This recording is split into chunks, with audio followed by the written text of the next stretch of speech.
Okay, so we're going to start putting these electrons into the subshells, and we're going to do that using what's called an electron configuration. So here we have a 1. So 1 is our shell, that's our energy level. S represents our subshell, so we know what orbital, what the shape is. And then the superscript 1 there represents how many electrons are in that subshell. So we're just going to put electrons in from the lower energy to the higher energy. So going back to this one, so we're going to fill them just like that. So for number 5 on your worksheet, it says list all the shells and subshells in order that they're filled. So we're going to do that real quick. So 1s is the lowest, so we're going to fill 1s first. And then, whoops, I don't know what I did. 2s is next in energy, and then 2p, and then 3s, 3p, and then 4s. So remember, this is where it changed a little bit. 4s, and then 3d, and then 4p. So that's as far as we're going to go. So write that down for number 5 on your worksheet.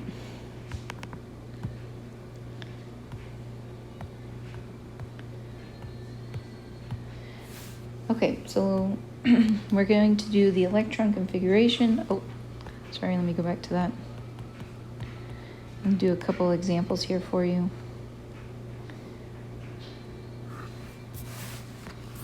Okay, so I'm going to put this back up here.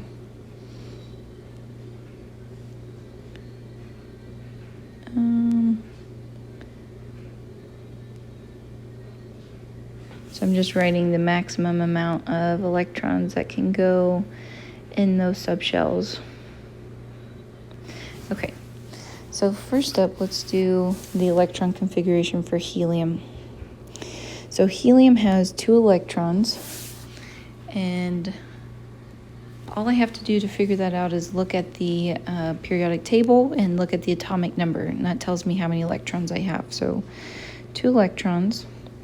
And so we're just going to start in the very first subshell, 1s, and I only have 2 electrons, and I can put both of them in there, and that's it. That's the electron configuration for helium.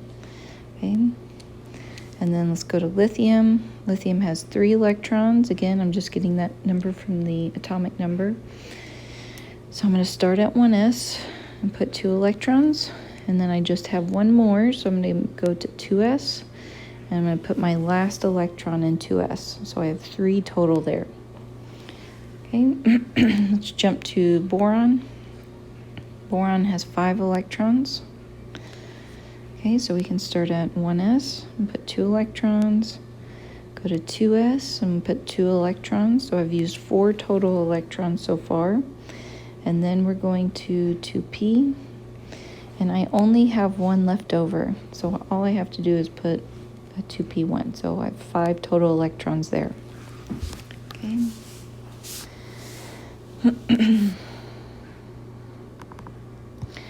Okay, so we're going to be doing the electron configuration. We're also going to be doing orbital diagrams.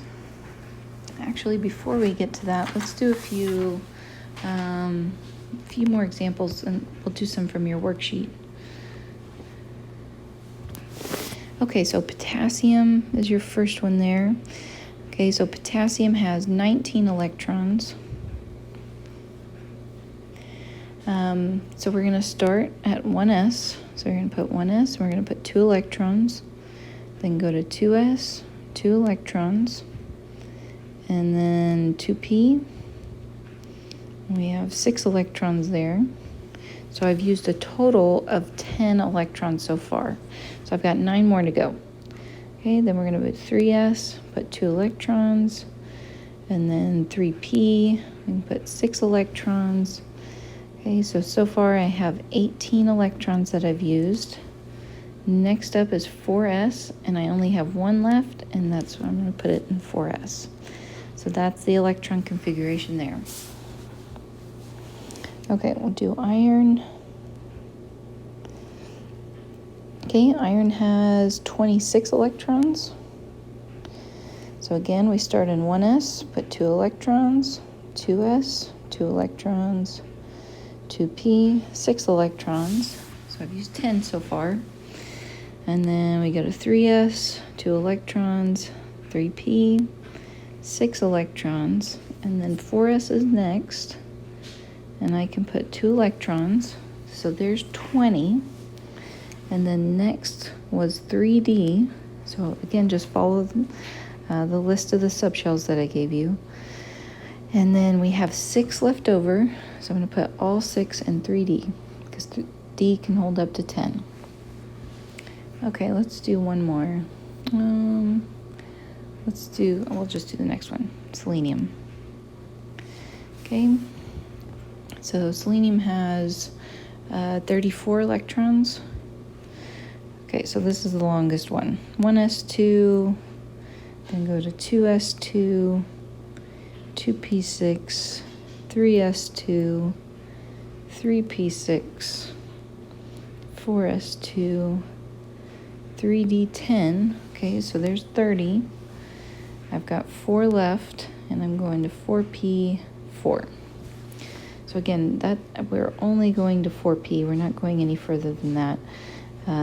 So that represents all 34 electrons, and now I can see where the electrons are in the subshell and the shells.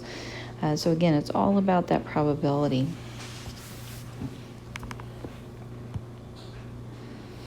Okay, so those are called electron configurations, where we just put the electrons into each of the subshells.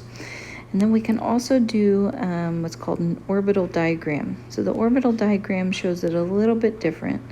It shows the electron in the box. So the box represents the orbital, the arrow represents the electron.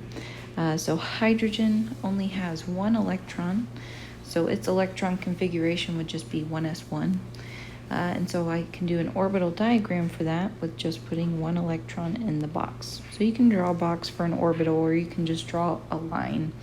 That's usually what I end up doing, is just a line. Okay, so let's do oxygen. Okay, oxygen has 8 electrons. So we start at, anytime you do an orbital diagram, I always recommend doing the electron configuration first and then do the orbital diagram. So we have 1s2, 2s2, so there's 4 electrons. I have 4 left, and they're going into 2p. Okay, so the way I do orbital diagrams is I draw a line, and again, you can draw a box if you want.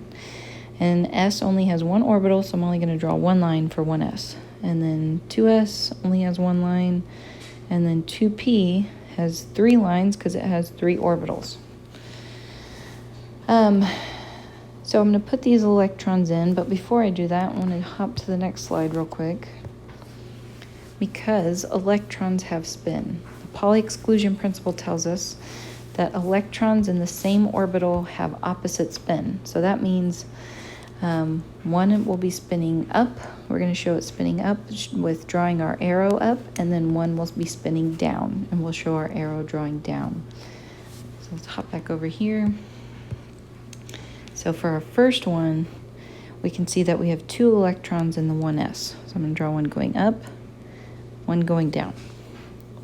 And then in 2s, we have 2 electrons, so I'm going to draw one going up, one going down. And then 2p4. Okay, so we need to look at one more rule before we get to 2p4, and that's Hund's rule. Hund's rule tells us that the electrons are going to occupy separate orbitals in the same subshell with parallel spins. So what that means is the electrons are going to go into the orbitals one at a time. So 1, 2, 3, before we start pairing them. So this only happens in P and D for us. It doesn't happen in S, but I'm going to put 1 in each orbital before I start pairing. And it has to have the same spin. So the reason it does this is because it gives us a lower energy state. And again, those electrons are all about having the lower energy state. Okay, so I've used 3 electrons. I have 1 more. I'm going to put it right there. Then I can start pairing them.